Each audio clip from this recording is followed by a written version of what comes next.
A Bíblia no livro de 2 Coríntios, no capítulo 5, versículo 17. 2 Coríntios 5, 17.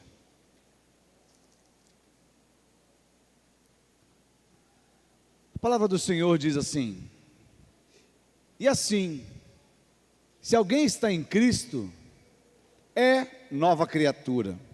As coisas antigas já passaram, e eis que se fizeram novas.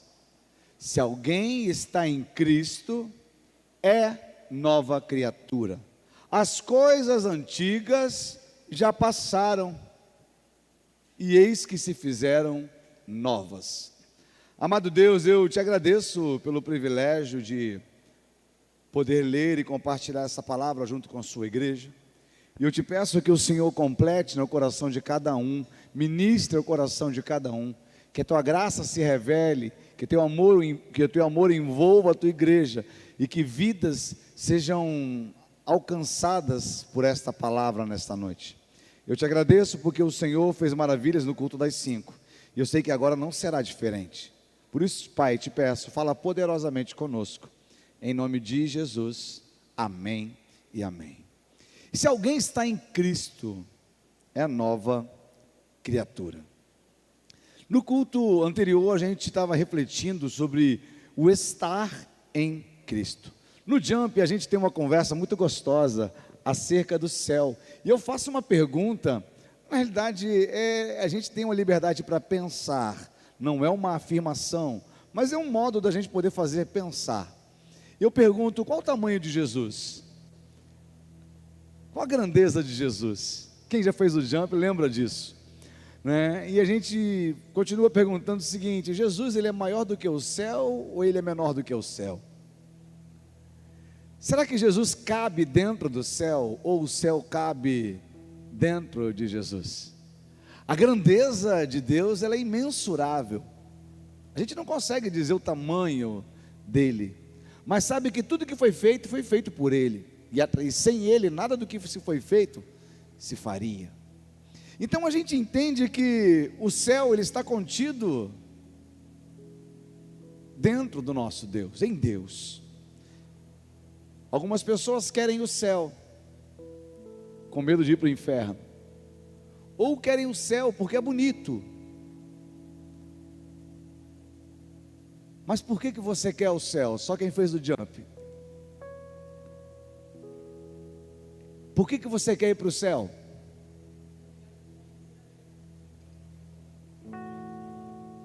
Quem é que está lá? Eu não quero ir para o céu porque o céu é bonito, ou porque eu tenho medo do inferno, mas eu quero ir para lá porque Jesus está lá, e porque Ele está em Jesus, e isso é que me interessa. Contemplar a beleza do meu amado, do meu Senhor, estar diante dEle. E esse texto diz que aquele que está em Cristo é nova criatura. Se você perguntar hoje em dia na sociedade e falar, vem cá, você já ouviu falar de Jesus? A grande maioria das pessoas vai dizer, não, eu acredito em Jesus, eu sei quem é Jesus. Tudo bem, o diabo também sabe quem é Jesus e não deixa de ser diabo, porque ele não se arrepende. Mas quando a gente fala a respeito disso, você sabe quem é Jesus? As pessoas dizem, não, eu sei quem é, eu conheço a história. Espera aí, não é de conhecer a história, é de conhecer quem Ele é. E não é de falar, Jesus, habita dentro de mim, mas é de dizer, Senhor, me permita habitar em Ti. Não é receber Jesus dentro, mas é ser envolvido por Ele, porque o texto aqui diz que aquele que está em Cristo, estar em Cristo é estar envolvido por Ele, é ser tão Ele que não é mais você. E algumas pessoas usam o Jesus que dizem estar dentro como uma carta coringa, já viu? Né? Eu preciso de um milagre, eu vou orar em nome de Jesus e aquilo vai acontecer. Mas é a única coisa que fala de Jesus, porque não honra Jesus, não serve Jesus, não se arrepende diante de Jesus, mas fala que conhece Jesus. Não, desculpa. Você conhece um Jesus de ouvir falar. Na Bíblia também tem uma história de um cara que era assim, que conhecia a Deus de ouvir falar.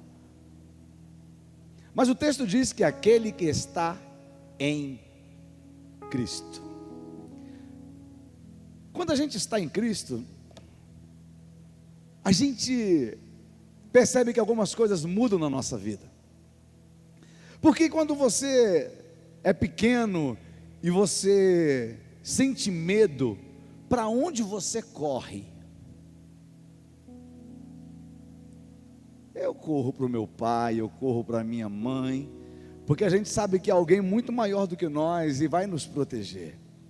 Mas à medida com que você vai crescendo e perde o pai, perde a mãe e sente medo, para quem você corre? Algumas pessoas simplesmente ficam desesperadas porque não sabem para onde ir, e ainda sentem saudade do colo do pai, do colo da mãe, mas simplesmente não se encontram num lugar seguro. É porque não conhecem aquele texto que diz: aquele que habita no esconderijo do Altíssimo, à sombra do Onipotente, descansará. Fiel é o que te guarda, fiel aquele que está contigo. Quando eu digo para você que eu estou em Cristo, não existe lugar mais seguro para se viver ou para se habitar do que a presença dEle. 1000 cairão ao teu lado, 10.000 à tua direita, mas você não será atingido. Estar em Jesus é estar dentro do coração daquele que te amou, do Criador do universo, do Senhor, daquele que resolveu criar todas as coisas, para depois criar o homem e dizer para o homem: eu fiz tudo bom, e eu coloquei você num lugar bom, e agora era muito bom. Estar em Jesus é você poder estar no plano original de Deus para a sua vida. Se você for ler o livro de Jeremias, ele fala: olha, antes que eu te formasse no ventre da tua mãe, eu te conheci. Salmo 139, ele diz: eu era substância ainda informe, e você já sabia, já tinha contado e escrito todos os meus dias. Eu olho para isso e eu imagino um pai que planeja um filho. Eu imagino um pai que sonha com um filho. Um pai que diz o seguinte: olha, a gente está pronto para ser pai. Olha para a mãe e fala: a gente está pronto para ser pai, para ter um filho. E quando ele nascer, a gente vai poder dar a ele tudo aquilo que ele merece como filho. É como um pai que tem condição de dizer para o filho: filho, olha, eu vou pagar para você a melhor educação, eu vou te dar condição de saúde, eu vou te dar amor, eu vou te dar cuidado. É como um pai que programa a vida de um filho. De repente você está dizendo aí: mas eu não vivi nada disso, porque nem pai eu tive. Ou meus pais não me trataram desta forma, não me trataram desse jeito.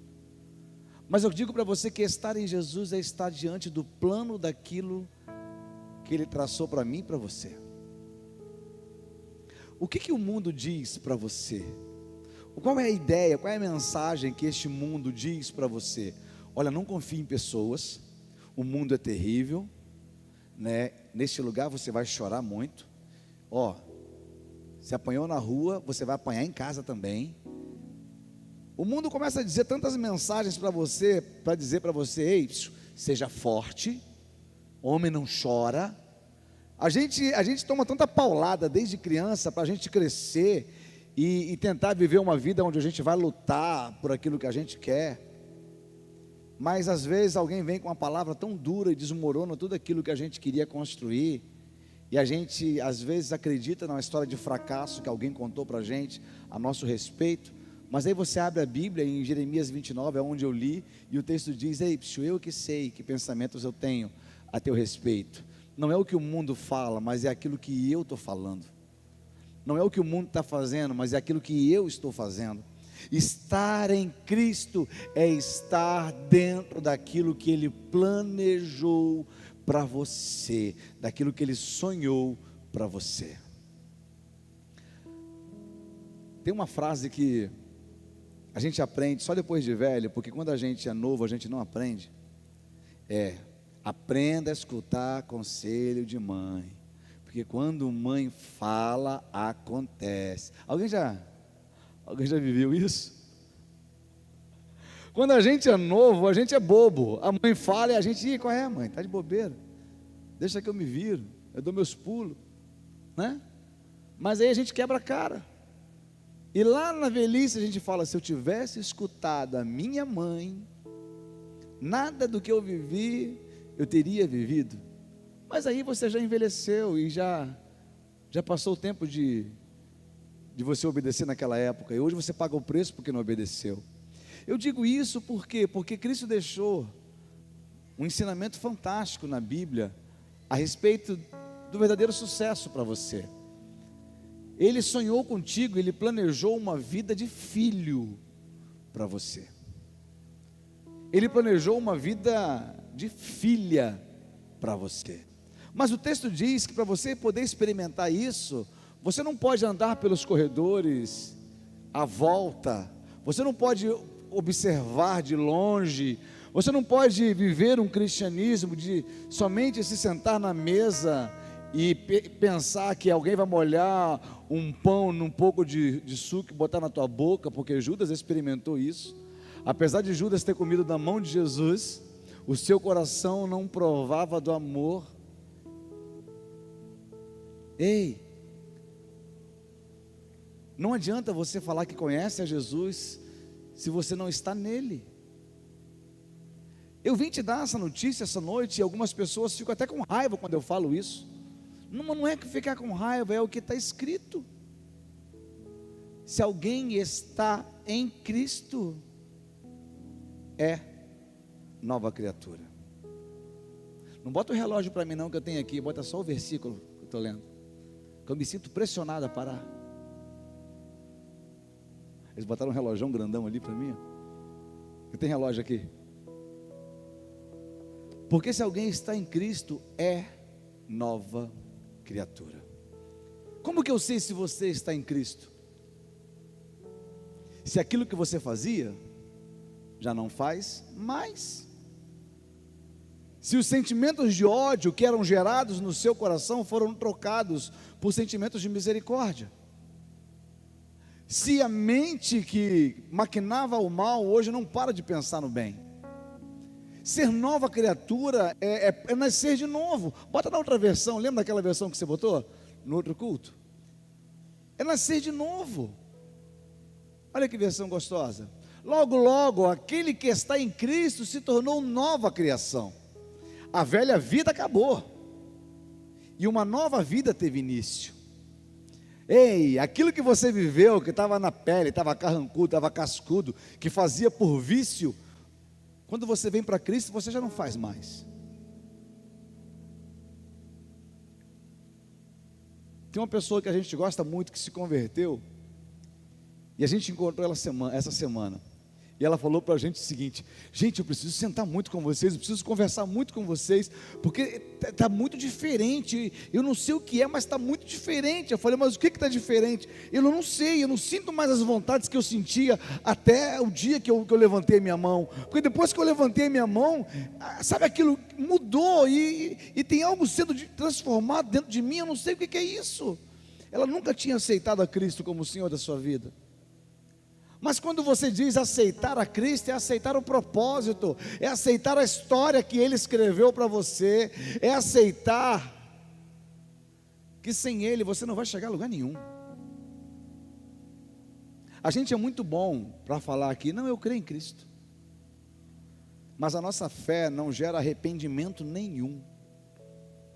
E quando eu digo que não gera arrependimento nenhum, isso não me faz um filho, isso me faz um rebelde. Porque eu continuo trilhando longe daquilo que o Pai escreveu para mim. A gente consegue enxergar isso na história de crianças. Quando as crianças nascem, o pai faz muitos planos para ela, né? A gente sai escrevendo tudo. Mas daqui a pouco elas crescem, elas tomam a caneta da mão do pai e falam: tu não manja nada para a minha vida, você está ultrapassado, deixa que eu vou dar meus pulos, deixa que eu vou dar meu jeito. Aí o cara começa a rabiscar aquilo que estava tão bonito. E ele olha lá na frente e fala: o que eu fiz com a minha história? O que eu fiz com a minha história? De repente, quando você nasceu, o Senhor começou a escrever a história da sua vida como um lindo poema. E você toma a caneta da mão dele e começa a escrever um suspense. E hoje você vive um filme, um drama um drama ou até mesmo um terror. O que você fez com a sua vida? O texto, a mensagem que eu estava pregando no primeiro culto, e eu vou usar parte dela só, já mudei tudo. Eu não. Jesus ainda continua mudando pessoas. Na história de Jesus, quando ele se encontrava com alguém, ele fazia a mesma coisa que você faz quando muda de casa. Quem aqui já mudou de casa mais de 2 vezes? Vocês gostam de mudar, hein? Quando a gente chega numa casa que alguém preparou, não é verdade? Você chega lá, a casa está pintadinha, está bonitinha, alguém preparou aquela casa. Olha, eu vou deixar essa casa pronta. Mas quando você entra e olha a casa preparada por alguém, você fala, não tem a minha cara, não é do meu jeito. E eu preciso colocar um quadro aqui, pintar essa parede dessa cor, mudar o jardim. A gente quer mudar tudo, porque quer botar do nosso jeito. Aí sim você fala, agora eu estou à vontade, porque eu me sinto em casa. Quando você convida Jesus para mudar, para entrar na tua vida, Ele vai entrar na tua vida e vai encontrar a vida que você preparou. Mas Ele olha para você e fala, pô, é até legalzinho, é até bonitinho, mas deixa eu botar algumas coisas no lugar. Deixa eu mudar algumas partes, deixa eu aprimorar. Não é que aquilo que você tenha feito, de repente você é até uma pessoa boa, mas para o céu não vai gente boa, para o céu vai gente arrependida. Gente boa, o inferno está cheio. Agora o céu só tem quem se arrependeu. E Jesus olha para você e diz, deixa eu botar umas coisas no lugar, vamos trabalhar com a verdade. Não está legal isso aqui não. E Ele começa a transformar a tua vida. No texto tem um texto que está no livro de Lucas, no capítulo 13, que conta a história de uma mulher encurvada. Não precisa colocar não. Ele conta uma história de uma mulher encurvada. E Jesus está no templo e chega uma mulher encurvada. A Bíblia fala que ela estava possuída de demônios, e os demônios faziam aquela mulher há mais de 18 anos andar encurvada. Ela não tinha como se erguer. Aquela mulher não pediu nada. Jesus olhou para ela toda torta, sentiu misericórdia dela e falou para ela, eu repreendo esse demônio, mulher, ergue-te. E ela se ergueu, e ela andou de cabeça erguida. Eu digo isso porque tem muita gente que vem à igreja, mas ainda anda de cabeça baixa, ainda anda oprimida pela vergonha que o inferno lhe coloca, que o inferno te apresenta, mentiras que Satanás coloca no teu ouvido e faz você sentir vergonha de você e sentir vergonha da vida que você leva. Ei, a vergonha não leva ninguém para o céu. O que leva alguém para o céu é o arrependimento. Não adianta vir para a igreja para sentir vergonha, tem que vir para a igreja para sentir vontade de mudar diante do Senhor, reconhecer que aquilo que você fez deu errado e falar, Senhor, deu errado, eu preciso que o Senhor faça certo na minha vida, me ajuda. E o Senhor olha para aquela mulher e diz para ela, mulher, eu repreendo esse demônio que te atormenta, ergue a tua cabeça. Ei, ergue a tua cabeça essa noite. Para de viver uma vida de opressão e viva uma vida aonde Jesus é o orgulho da sua vida. Ergue-te esta noite. Mais à frente, na mensagem, eu contei a história de um pai que tinha um filho que ele era possuído de demônios. E ele convulsionava direto, e ele foi atrás de Jesus para pedir para Jesus curar a vida do seu filho, curar o seu filho. De repente ele encontra os discípulos de Jesus, porque Jesus estava no monte, e eles chegam para os discípulos e diz para eles, olha, o meu filho ele fica endemoniado, o demônio manifesta nele, lança ele no chão, ele se machuca, ele fica espumando, tem misericórdia do meu filho. Os discípulos não puderam fazer nada, mas aquele homem não foi embora. Aquele homem falou, eu só vou sair daqui quando eu encontrar o mestre. E a Bíblia diz que Jesus desce do monte. Quando desce do monte, aquele homem vai ao encontro de Jesus e fala, cura o meu filho. E Jesus diz para aquele menino, ser livre agora. E ele entrega o filho restaurado para o pai. O que eu achei interessante nessa mensagem é que a igreja não pôde curar o menino, porque a igreja não cura, quem cura é o Senhor da igreja. Os discípulos não puderam fazer nada por ele, porque naquele momento os discípulos ainda estavam com Jesus e era Jesus quem deveria fazer na vida daquele menino. Só que hoje Jesus outorgou esse milagre à igreja. Até aquela época ainda não, mas hoje sim, hoje Ele te deu poder e autoridade para curar, para libertar. Mas às vezes a gente vem na igreja e fala: igreja, me ajuda. Tem coisas que a igreja vai conseguir te ajudar, tem coisas que a igreja vai poder fazer por você, mas tem coisas que só Jesus vai poder fazer pela sua vida. Então não venha para a igreja por causa da igreja, venha para a igreja por causa de Jesus, o Senhor da igreja. Quando a gente vem para a igreja por causa da igreja, e a igreja decepciona a gente, a primeira coisa que a gente faz é o quê? Eu vou me desquitar da igreja, eu vou me separar da igreja. Filho, foi a melhor coisa que você fez. Que isso, pastor? Largar a igreja foi? Vê se agora você se apaixona por Jesus e vem para Ele, e aprende a conviver com Ele na igreja. Porque quando a gente está apaixonado pela igreja, a gente está apaixonado por homens, e homens decepcionam homens, mas eu nunca vi ninguém decepcionado com Jesus. Ah, pastor, eu já vi sim, porque eu já orei, eu já pedi, eu já falei e Ele não me atendeu. Desculpa, Jesus não vai atender criança birrenta. Aprenda a respeitar a vontade dEle. Jesus não é obrigado a satisfazer as tuas vontades. O maior milagre que Ele fez por você foi abrir os céus e te dar direito de ser chamado filho, se você recebê-lo como Senhor e Salvador. Deus não atende moleque.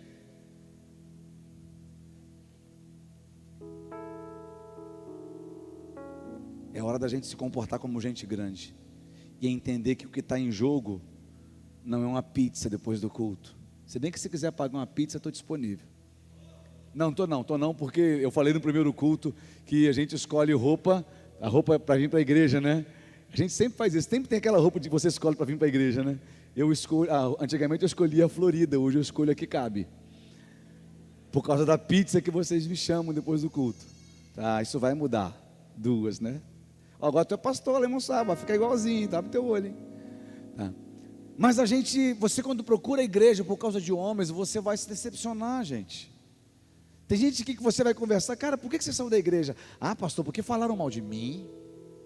A tua família fala mal de você e tu não sai da família.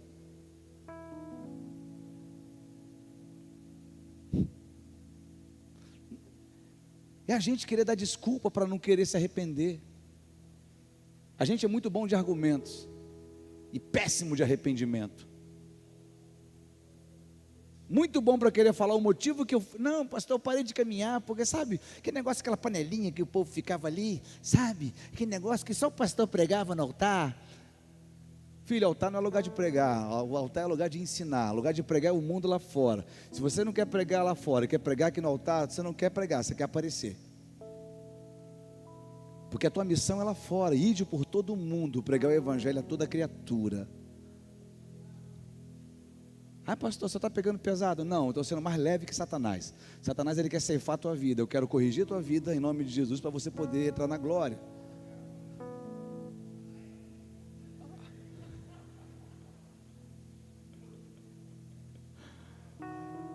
Ei, gente, a gente está rindo, a gente está brincando, mas a gente precisa entender que evangelho é coisa muito séria.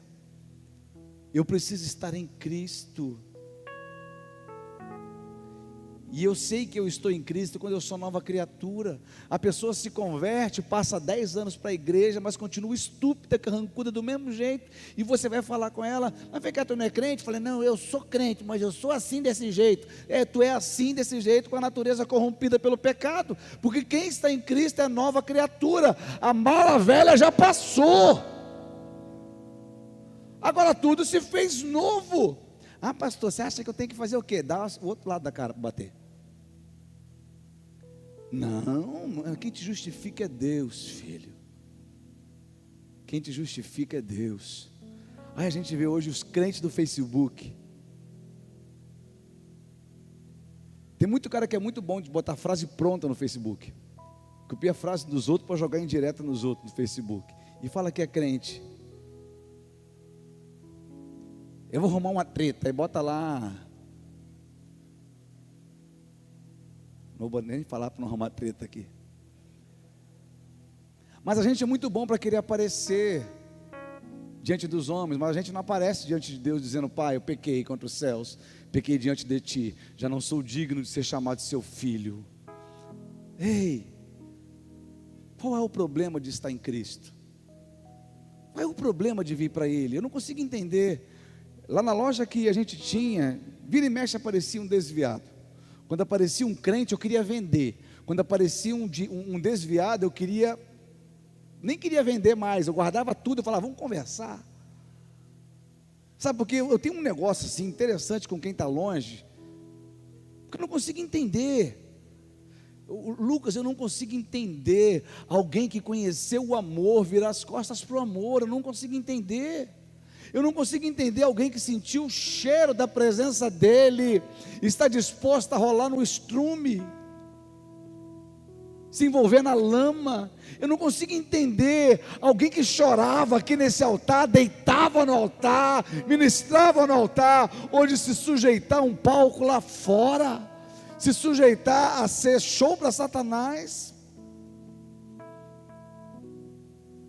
Eu não consigo entender alguém que chegava assim aos domingos e se arrumava, botava aquela roupa de ver Deus que a gente tem e falava: Jesus, eu vou para a igreja, mas hoje chega sábado e pergunta: onde é que tem uma quebrada aí, porque hoje eu vou para detonar. Eu não consigo entender alguém que consegue abandonar um pai para se sujeitar. Não vou ficar quieto para não falar besteira. Ei, quando eu encontrava um desviado, eu perguntava para ele: vem cá, eu sei que tem desviado aqui. Desviado não, é gente que está aborrecido. Porque se você perguntar se a pessoa, eu vou perguntar, se eu chegar para você e perguntar se você ama a Deus, eu tenho certeza que você vai dizer: eu amo sim, de verdade. E se eu perguntar também: mas e Deus te ama? Aí a pessoa vai dizer: eu tenho certeza que Ele me ama, Ele enviou Jesus para morrer na cruz por minha causa. Aí eu termino dizendo assim: se vocês se amam tanto, por que vocês estão brigados? Por que vocês não estão juntos? E o desviado olha com a minha cara assim: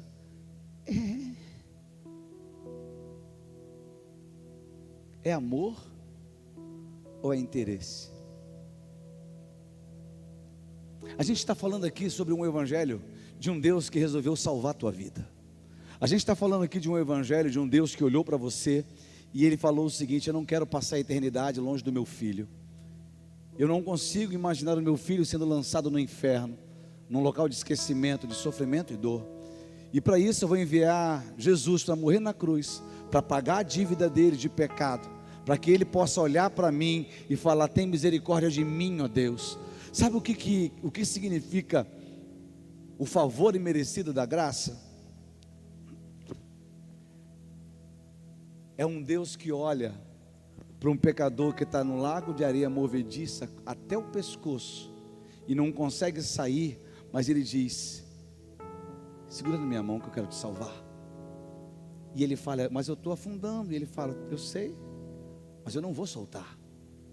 E ele segura e ele tira, e ele traz para junto, e ele diz: você está seguro, você está salvo, porque por ele, obrigado lindão, porque por ele não conseguiria sair dali,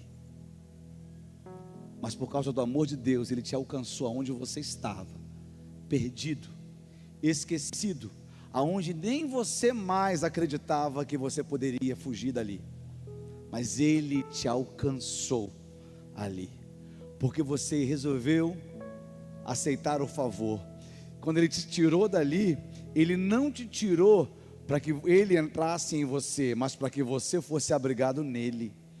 Alguns evangelhos, até pouco tempo eu começava a entender dessa forma. Jesus veio habitar em mim, mas eu descobri que foi eu que fui habitar em Jesus, num local seguro, num local secreto, num lugar de cuidado, porque Jesus habitando dentro de mim é bom demais. Agora eu morando em Jesus é incomparável, é ter certeza de que nada vai me faltar, é ter certeza de que o cuidado dele estará comigo todos os dias. É ter certeza de que eu nunca estarei sozinho. Ei, Ele trouxe você aqui nesta noite para dizer para você: eu até te enchi, mas hoje eu quero transbordar, para que você possa descobrir que o grande segredo não é ter um pouco de Deus, mas é ser todo para Deus. Não é ouvir falar de Jesus, mas é ser comentado no céu por Ele. É poder ouvir uma voz que dizia: eis aí o meu filho, que eu sinto prazer. Tem muita gente que é muito bom, que fala de Jesus. Não, eu conheço Jesus, eu conheço Jesus.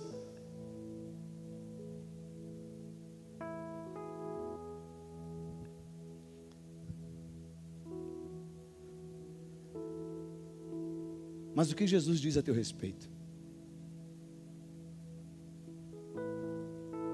Você conhece Jesus, mas Ele te reconhece como filho?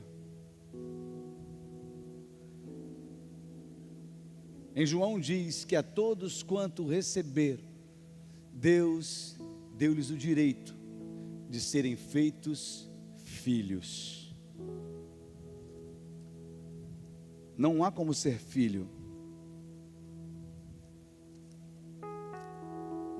sem receber Jesus. Eu não posso ir contra a tua palavra. Coloca lá João 1,12.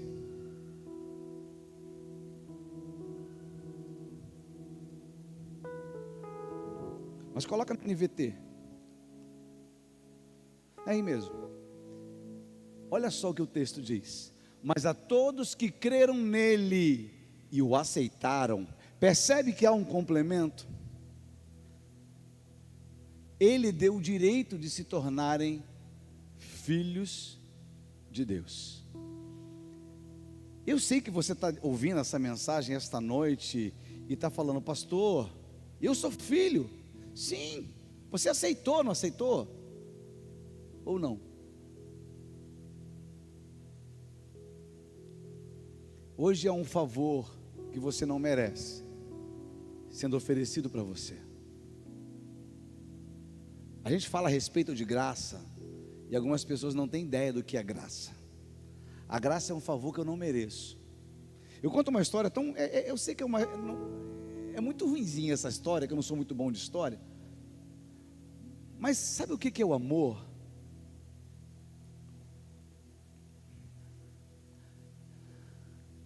É como se você combinasse com o seu marido: vou pegar a Amanda e o Jadson.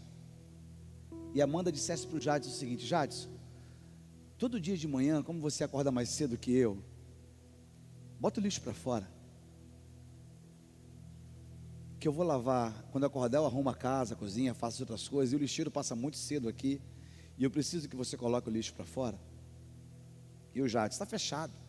Coloco sim. Isso não acontece na casa de vocês não, né? Não sei por que vocês riram, né? Entregou aí, Gênesis.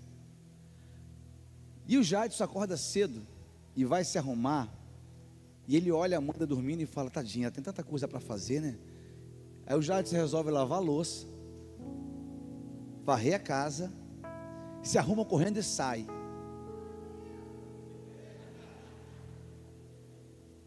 E o lixo fica onde?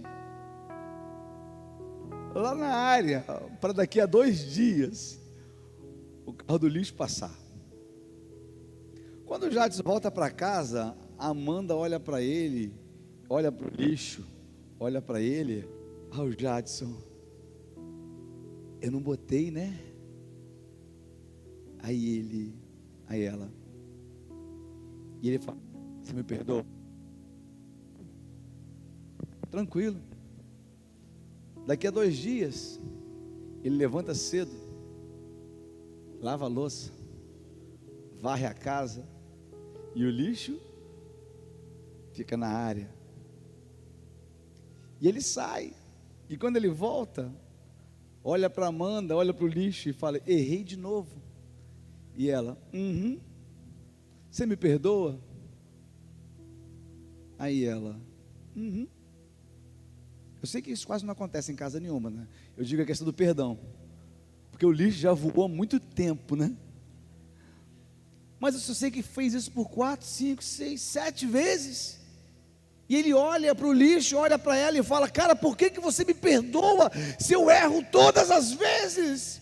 E ela fala: porque o lixo não tem nada a ver com o meu amor. Eu decidi te amar e pronto. E não é o lixo do pecado que vai te fazer ficar com ódio de você. De repente você carrega essa culpa de não fazer aquilo que deveria ter sido feito, e você quer se separar de mim, mas eu não quero me separar de você por causa dos teus erros. E você fala: mas eu não mereço esse amor. Ela fala: eu até sei, mas ainda assim eu te amo. Sabe o que é isso? Graça. É você olhar para Deus e falar: Deus, eu não consigo parar. E Deus fala: mas eu continuo te amando. Mas Deus, eu não mereço. Ele fala: eu sei, mas eu continuo te amando. Mas aí chega na outra semana, depois dessa conversa, o Jadson começa a fazer as coisas. Aí ele lembra: o lixo. Leva o lixo para fora correndo. Ainda termina de lavar a louça, né? Varre a casa, né? Nessa hora eu não ouvi nenhum fala Deus, né? Mas ele fala: quando ela acordar vai estar tudo perfeito, porque eu fui constrangido por esse amor, eu fui constrangido pela graça, e por causa da graça eu abri mão do pecado, por amor a quem me amou. Ei, de repente você está aí dizendo: eu não mereço isso, e eu vou falar para você: eu sei. Mas apesar de todos os seus erros, da tua distância, de você ter abandonado a igreja, ou de você estar na igreja e continuar vivendo uma vida de pecado, ainda assim, Ele te ama.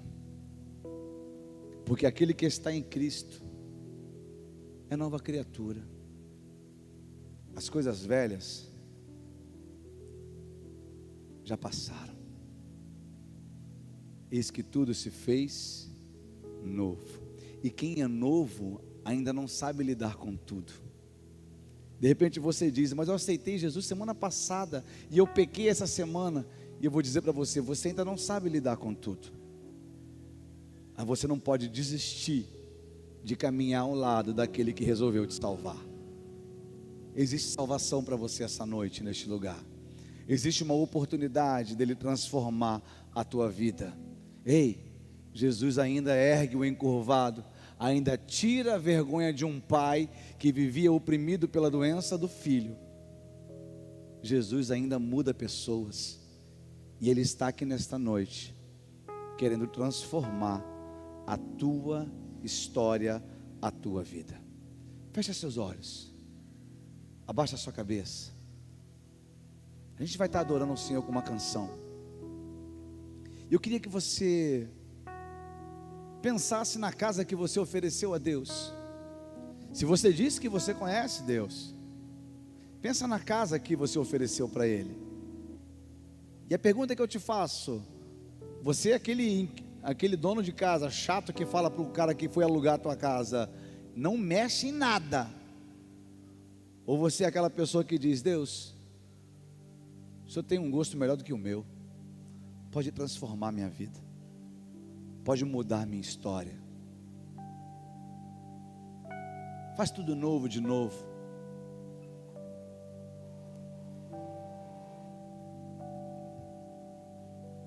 Ei, Ele te ama. Jesus não está em momento algum interessado em te acusar.